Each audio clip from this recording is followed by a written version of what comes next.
अस्य श्रीपञ्चमुख हनुमन्मन्त्रस्य ब्रह्मऋषि गायत्री छन्दः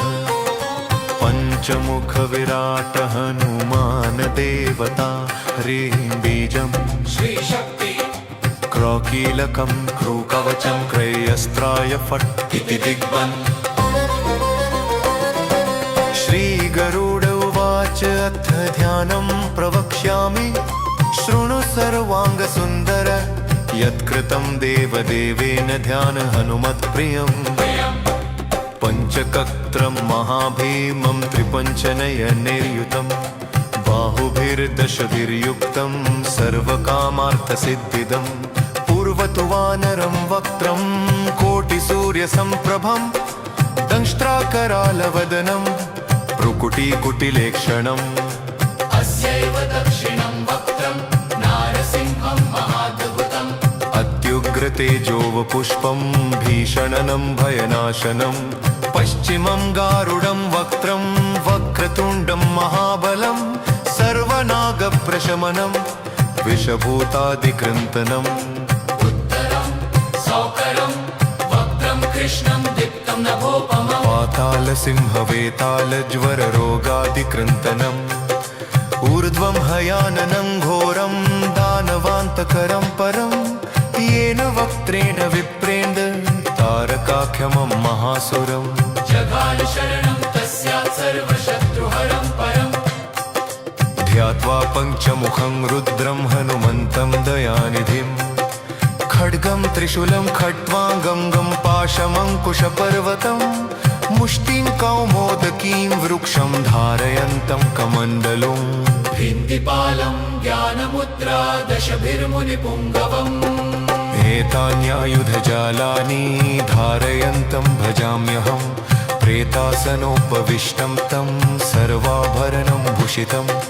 दिव्यमाल्याम्बरधरं दिव्यगन्धानुलेपनं सर्वाश्चर्यमयं देवं हनुमद्विश्वतोमुखम्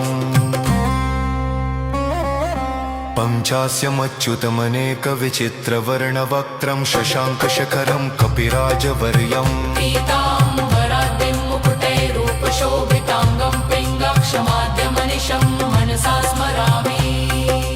मर्कतेशं महोत्राहं सर्वशत्रुहरः परं शत्रुं संहर मा रक्ष श्रीमन्नपदमुद्धर ॐ हरिमर्कटमर्केतु मन्त्रमिदं परिलिख्यति लिख्यति वामतले यदि नश्यति नश्यति शत्रुकुलं यदि मुञ्चति मुञ्चति वामलता ॐ हरिमर्कटाय स्वाहा ॐ नमो भगवते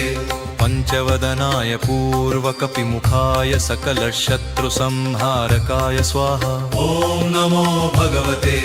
पञ्चवदनाय दक्षिणमुखाय करालवदनाय नरसिंहाय सकलभूतप्रमथनाय स्वाहा ॐ नमो भगवते पञ्चवदनाय पश्चिममुखाय गरुडाननाय सकलविषहराय स्वाहा ॐ नमो भगवते पञ्चवदनाय उत्तरमुखाय आदिवराहाय सकलसम्पत्कराय स्वाहा ॐ नमो भगवते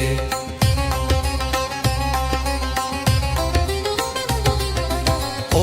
नमो भगवते पञ्चवदनाय उत्तरमुखाय हयग्रीवाय सकलजनवशकराय स्वाहा ॐ नमो भगवते पञ्चवदनाय ऊर्ध्वमुखाय हयग्रीवाय सकलजनवशकराय स्वाहा ॐ अस्य श्रीपञ्चमुखी हनुमत्कवचस्तोत्रमन्त्रस्य श्रीरामचन्द्र ऋषिरनुष्टुप्छन्दः श्रीसीतारामचन्द्रो देवता हनुमानति बीजं वायुदेवता इति शक्तिः श्रीरामचन्द्रावरप्रसादसिद्ध्यर्थे जपे विनियोगः इति ऋष्यादिकं विन्यसे ॐ अञ्जनीसुताय अङ्गुष्ठाभ्यां नमः ॐ रुद्रमूर्तये तर्जनीभ्यां नमः ॐ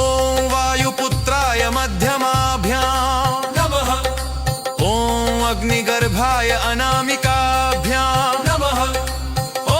रामदूताय कनिष्ठिकाभ्यां नमः ॐ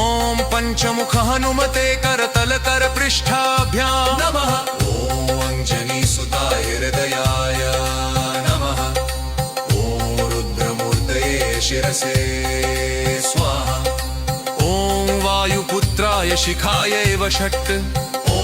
अग्निगर्भाय कवचाय हुम् ॐ रामदूताय नेत्रत्रयाय वो षट् ॐ पञ्चमुख हनुमते अस्त्राय फट् पञ्चमुख हनुमते स्वाहा इति दिग्बन्ध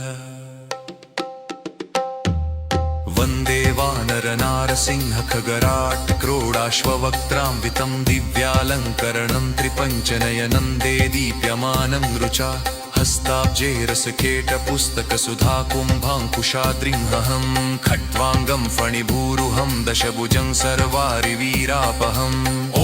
श्रीरामदूताय अंजनेयाय वायुपुत्राय महाबलपराक्रमाय सीतादुःखनिवारणाय लङ्कादहनङ्कारणाय महाबलप्रचण्डाय फाल्गुनसखाय कोलाहलसकलब्रह्माण्ड विश्वरूपाय सप्तसमुद्रनिर्लङ्घनाय पिङ्गलनयनाय अमितविक्रमाय सूर्यबिम्बफलसेवनाय दुष्टनिवारणाय दृष्टिनिरालङ्कृताय सञ्जीविनी सञ्जीविताङ्गलक्ष्मणमहाकपिसैन्यप्राणदाय दशकण्ठविध्वंसनाय रामेष्टाय महाफल्गुनसखाय सीतासहित रामवरप्रदाय शप्रयोगागम पञ्चमुखवीर हनुमन्मन्त्रजपे विनियोगः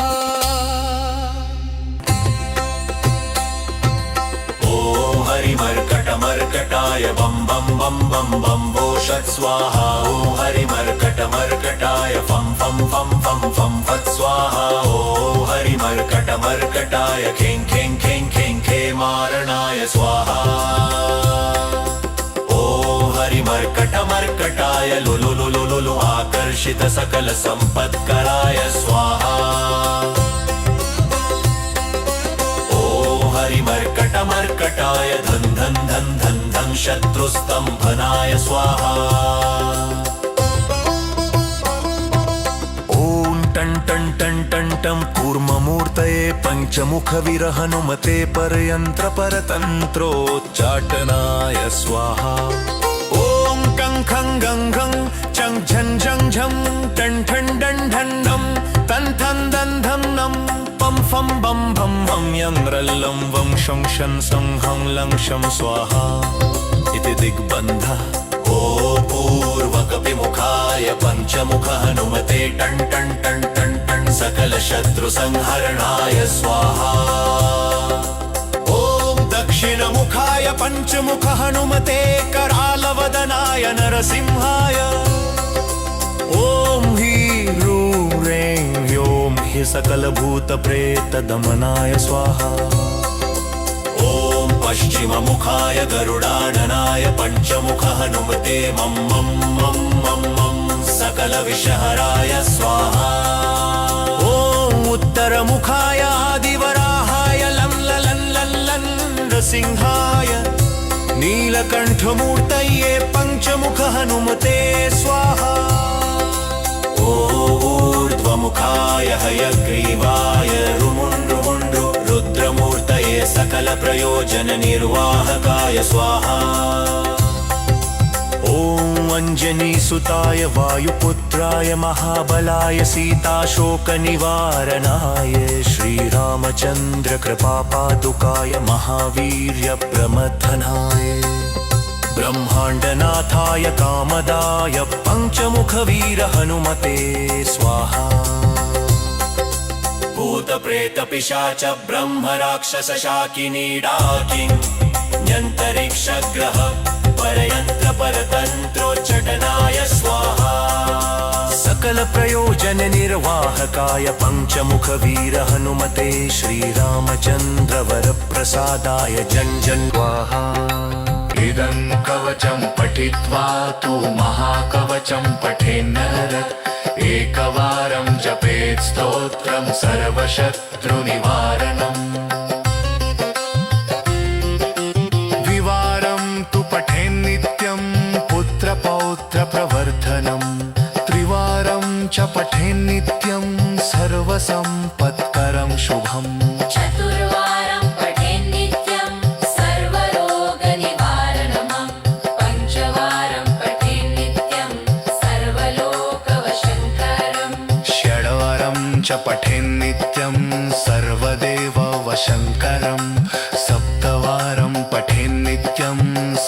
सौभाग्यदायकम् अष्टवारं पठेन्नित्यम् इष्टकामार्थसिद्धिदम् नववारं पठेन्नित्यं राजभोगमवाप्नुयात् दशवारं पठेन्नित्यं त्रैलोक्यज्ञानदर्शनम् रुद्रावृत्तिं पठेन्नित्यं सर्वसिद्धिर्भवेद्धवम् रुद्रावृत्तिं पठेन्नित्यं सर्वसिद्धिर्भवेद्धवम् निर्बलो रोगयुक्तश्च महाव्याध्यादिपीडितः कवचस्मरणेनैव महाबलमवाप्नुयात्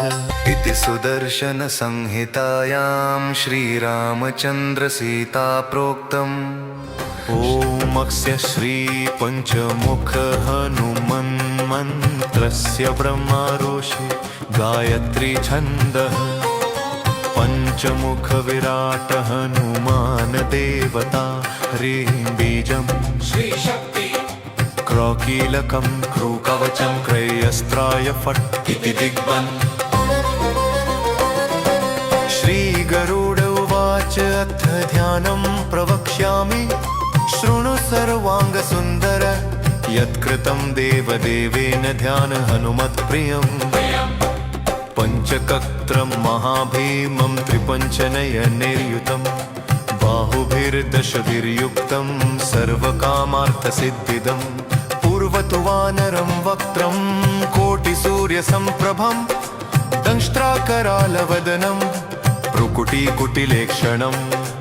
अस्यैव दक्षिणं वक्त्रं नारसिंहं महाद्भुतम्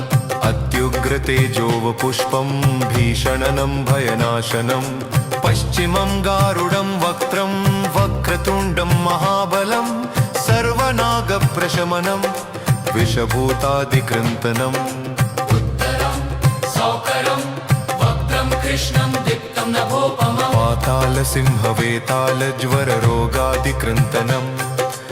ऊर्ध्वं हयाननं घोरं दानवान्तकरं परं येन वक्त्रेण विप्रेण्ड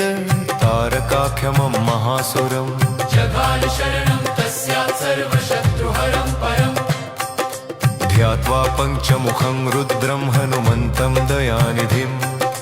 खड्गं त्रिशूलं खट्वाङ्गं पाशमङ्कुशपर्वतं मुष्टिं कौमोदकीं वृक्षं धारयन्तं कमण्डलुम् भिन्दिपालं ज्ञानमुद्रा दशभिर्मुनिपुङ्गवम् एतान्यायुधजालानि धारयन्तं भजाम्यहं प्रेतासनोपविष्टं तं सर्वाभरणं भूषितं दिव्यमाल्याम्बरधरं दिव्यगन्धानुलेपनं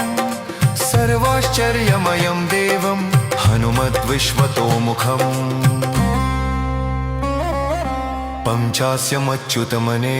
पञ्चास्यमच्युतमनेकविचित्रवर्णवक्त्रं शशाङ्कशखरं कपिराजवर्यम् पीताम्बराद्रिं मुकुटैरूपशोभिताङ्गं पिङ्गाक्षमाद्यमनिशं मनसा स्मरामि मर्कतेशं महोत्राहं सर्वशत्रुहरः परं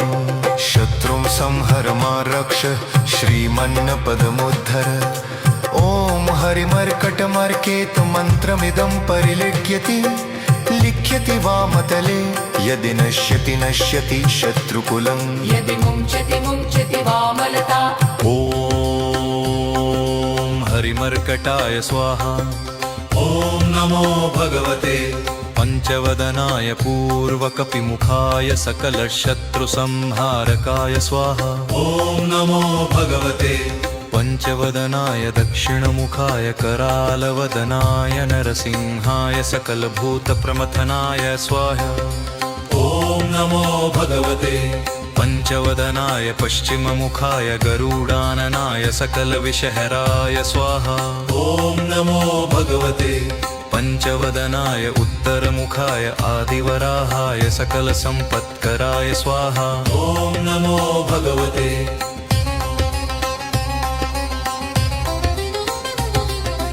ॐ नमो भगवते पञ्चवदनाय उत्तरमुखाय हयग्रीवाय सकलजनवशकराय स्वाहा ॐ नमो भगवते पञ्चवदनाय ऊर्ध्वमुखाय हयग्रीवाय सकलजनवशकराय स्वाहा ॐ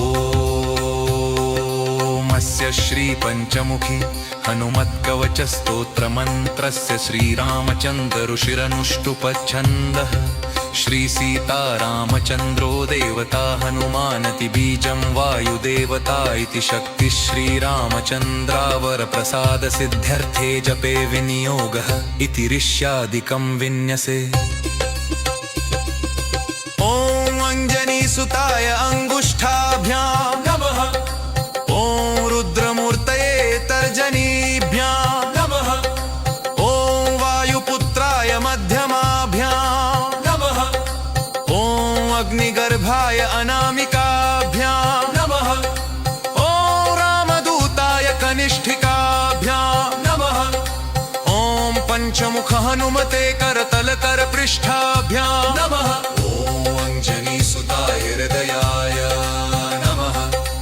ॐ रुद्रमूर्तये शिरसे स्वाहा ॐ वायुपुत्राय शिखायैव षट् ॐ अग्निगर्भाय कवचाय हुम् ॐ रामदूताय नेत्रत्रयाय वो षट् ॐ पञ्चमुख हनुमते अस्त्राय पट्ट पञ्चमुख हनुमते स्वाहा इति दिग्बन्धः। वन्दे वानरनारसिंह खगराट् क्रोडाश्ववक्त्रान्वितं दिव्यालङ्करणं त्रिपञ्चनयनं दे दीप्यमानं रुचा हस्ताब्जे रसकेटपुस्तकसुधाकुम्भाङ्कुशाद्रिंहं खट्वाङ्गं फणिभूरुहं दशभुजं सर्वारिवीरापहम् ॐ श्रीरामदूताय अञ्जनेयाय वायुपुत्राय महाबलपराक्रमाय सीतादुःखनिवारणाय लङ्कादहनङ्कारणाय महाबलप्रचण्डाय फाल्गुनसखाय कोलाहलसकलब्रह्माण्डविश्वरूपाय सप्तसमुद्रनिर्लङ्घनाय पिङ्गलनयनाय अमितविक्रमाय सूर्यबिम्बफलसेवनाय दुष्टनिवारणाय दृष्टिनिरालङ्कृताय सञ्जीविनी सञ्जीविताङ्गलक्ष्मण महाकपिसंज्ञप्राणदाय दशकण्ठविध्वंसनाय रामेष्टाय महाफल्गुनसखाय सीतासहित रामवरप्रदाय शप्रयोगागम पञ्चमुखवीर हनुमन्मन्त्रजपे विनियोगः। ॐ हरिमर्कटमर्कटाय बं बं बं बं बं वोषत् स्वाहा ॐ हरिमर्कटमर्कटाय फं फं फं फं फं फत् स्वाहा ॐ हरिमर्कटमर्कटाय खें खें खें खें खे मारणाय स्वाहा ॐ हरिमर्कटमर्कटाय लुलु लुलु लुलु आकर्षित सकल सम्पत्कराय स्वाहा हरिमर्कटमर्कटाय धन धन धन धन धन शत्रुस्तम्भनाय स्वाहा ॐ टन् टन् टन् टन् टं कूर्ममूर्तये पञ्चमुखवीर हनुमते परयन्त्रपरतन्त्रोच्चाटनाय स्वाहा ॐ कं खं गं घं चं झं झं झं टन् ठन् डन् ढन् नं तन् थन् दन् धं नं पं फं बं भं भं यं रल्लं वं शं शन सं हं लं शं स्वाहा इति दिग्बन्धः। ॐ पूर्वकपिमुखाय पञ्चमुख हनुमते टन् टन् टन् टन् टन् सकलशत्रुसंहरणाय स्वाहा ॐ दक्षिणमुखाय पञ्चमुख हनुमते करालवदनाय नरसिंहाय ॐ ह्रीं ह्रें ह्यों हि सकलभूतप्रेतदमनाय स्वाहा ॐ पश्चिममुखाय गरुडाननाय पञ्चमुख हनुमते मं मं मं मं मं सकलविषहराय स्वाहा ॐ उत्तरमुखाय आदिवराहाय लं ललं लं लं नृसिंहाय नीलकण्ठमूर्तये पञ्चमुख हनुमते स्वाहा ऊर्ध्वमुखाय हयग्रीवाय रुमुण्ड्रुमुण्ड्रु रुद्रमूर्तये सकलप्रयोजननिर्वाहकाय स्वाहा ॐ अञ्जनीसुताय वायुपुत्राय महाबलाय सीताशोकनिवारणाय श्रीरामचन्द्र कृपापादुकाय महावीर्यप्रमथनाय ब्रह्माण्डनाथाय कामदाय पञ्चमुखवीर हनुमते स्वाहा भूतप्रेतपिशाच ब्रह्म राक्षस शाकिनी डाकिन्यन्तरिक्षग्रह परयन्त्र परतन्त्रोच्चाटनाय स्वाहा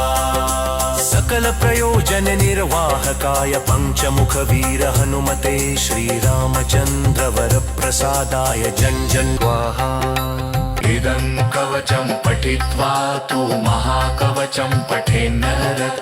एकवारं जपेत् स्तोत्रं सर्वशत्रुनिवारणम् द्विवारं तु पठेन्नित्यं पुत्रपौत्रप्रवर्धनम् त्रिवारं च पठेन्नित्यं सर्वसम्पत्करं शुभम् चतुर्वारं पठेन्नित्यं सर्वरोगनिवारणमम् पञ्चवारं पठेन्नित्यं सर्वलोकवशङ्करम् षड्वारं च पठेन्नित्यं सर्वदेववशङ्करम् सप्तवारं पठेन्नित्यं सर्वसौभाग्यदायकम् अष्टवारं पठेन्नित्यं इष्टकामार्थसिद्धिदम्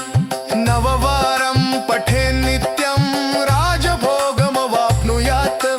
दशवारं पठेन्नित्यं त्रैलोक्यज्ञानदर्शनम् रुद्रावृत्तिं पठेन्नित्यं सर्वसिद्धिर्भवेद्धवम् रुद्रावृत्तिं पठेन्नित्यं सर्वसिद्धिर्भवेद्धवम् निर्बलो रोगयुक्तश्च महाव्याध्यादिपीडितः कवचस्मरणेनैव महाबलमवाप्नुयात् इति सुदर्शनसंहितायां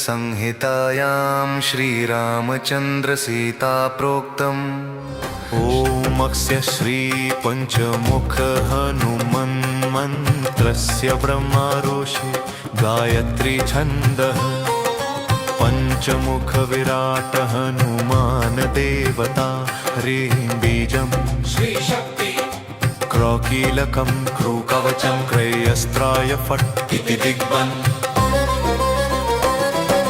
श्रीगरुड उवाच अथ ध्यानं प्रवक्ष्यामि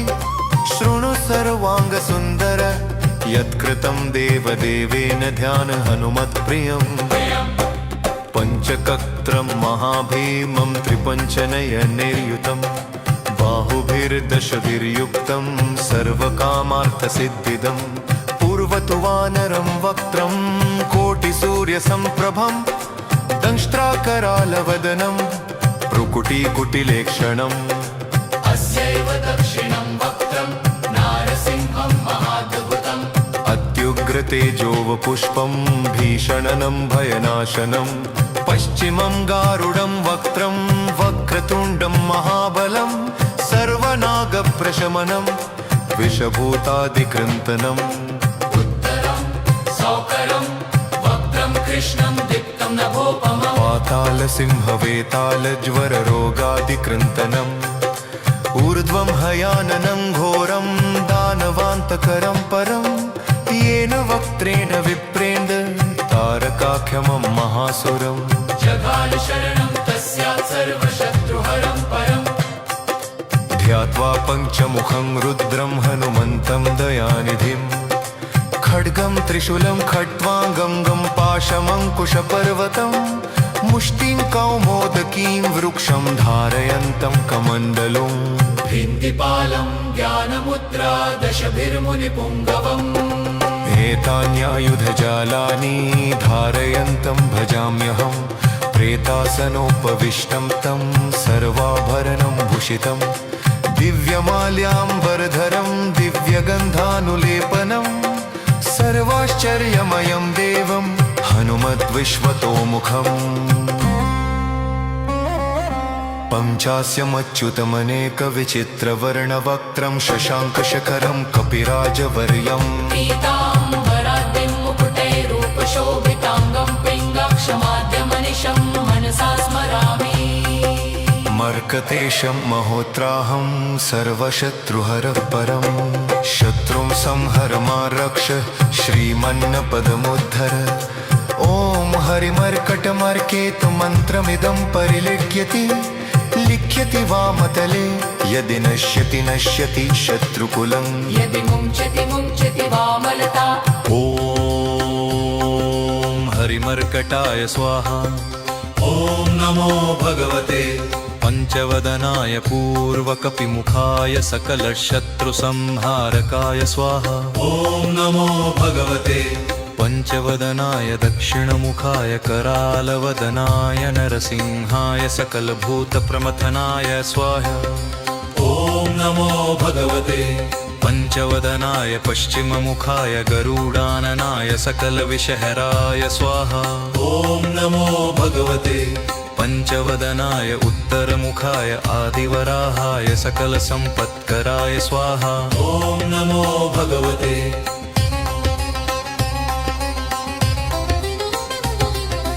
ॐ नमो भगवते पञ्चवदनाय उत्तरमुखाय हयग्रीवाय सकलजनवशकराय स्वाहा ॐ नमो भगवते पञ्चवदनाय ऊर्ध्वमुखाय हयग्रीवाय सकलजनवशकराय स्वाहा ॐ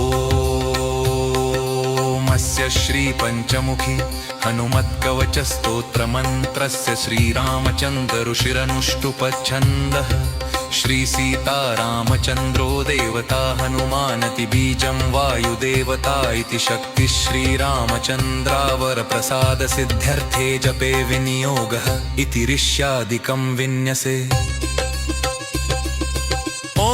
अञ्जनीसुताय अङ्गुष्ठाभ्यां नमः ॐ रुद्रमूर्तये तर्जनीभ्यां नमः ॐ वायुपुत्राय मध्यमाभ्यां नमः ॐ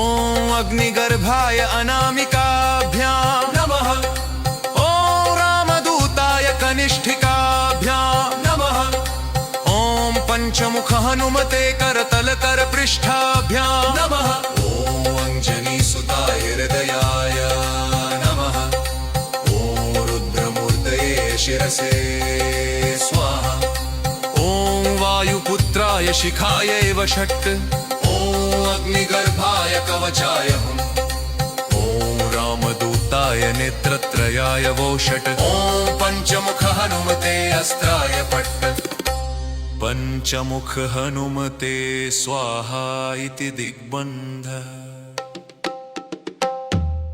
वन्दे वानरनारसिंह खगराट् क्रोडाश्ववक्त्रान्वितं दिव्यालङ्करणं त्रिपञ्चनयनं दे दीप्यमानं रुचा हस्ताब्जेरसकेटपुस्तकसुधाकुम्भाङ्कुशाद्रिंहं खट्वाङ्गं फणिभूरुहं दशभुजं सर्वारिवीरापहम् ॐ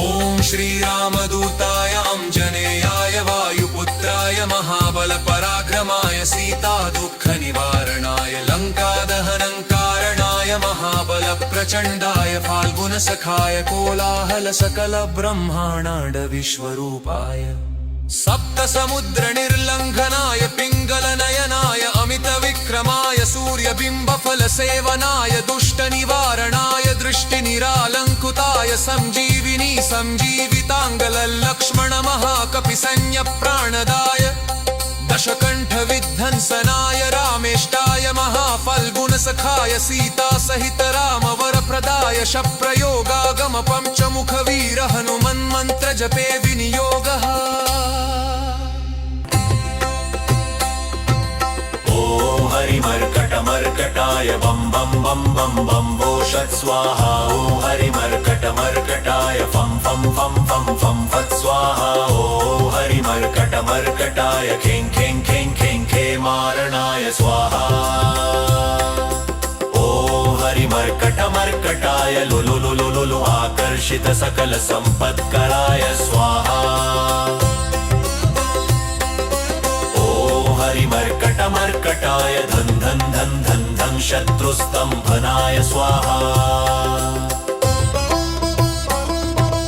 ॐ टन् टन् टन् टन् टं कूर्ममूर्तये पञ्चमुखवीर हनुमते परयन्त्रपरतन्त्रोच्चाटनाय स्वाहा ॐ कं खं गं खं चं झं झं झं टन् ठन् डन् ढन् नं तन् थन् दन् धं नं पं फं बं भं भं यङ्ग्रल्लं वं शं शन सं हं लं शं स्वाहा इति दिग्बन्धः ओ पूर्वकपिमुखाय पञ्चमुख हनुमते टन् टन् टन् टन् टन् सकलशत्रुसंहरणाय स्वाहा ॐ दक्षिणमुखाय पञ्चमुख हनुमते करालवदनाय नरसिंहाय ॐ ह्रीं ह्रीं ह्यों हि सकलभूतप्रेतदमनाय स्वाहा ॐ पश्चिममुखाय गरुडाननाय पञ्चमुख हनुमते मं मं मं मं मं सकलविषहराय स्वाहा ॐ उत्तरमुखाय आदिवराहाय लं ललं लं लं नृसिंहाय नीलकण्ठमूर्तये पञ्चमुख हनुमते स्वाहा ऊर्ध्वमुखाय हयग्रीवाय रुमुण्ड्रुमुण्ड्रु रुद्रमूर्तये सकलप्रयोजननिर्वाहकाय स्वाहा ॐ अञ्जनीसुताय वायुपुत्राय महाबलाय सीताशोकनिवारणाय श्रीरामचन्द्रकृपापादुकाय महावीर्यप्रमथनाय ब्रह्माण्डनाथाय कामदाय पञ्चमुखवीर हनुमते स्वाहा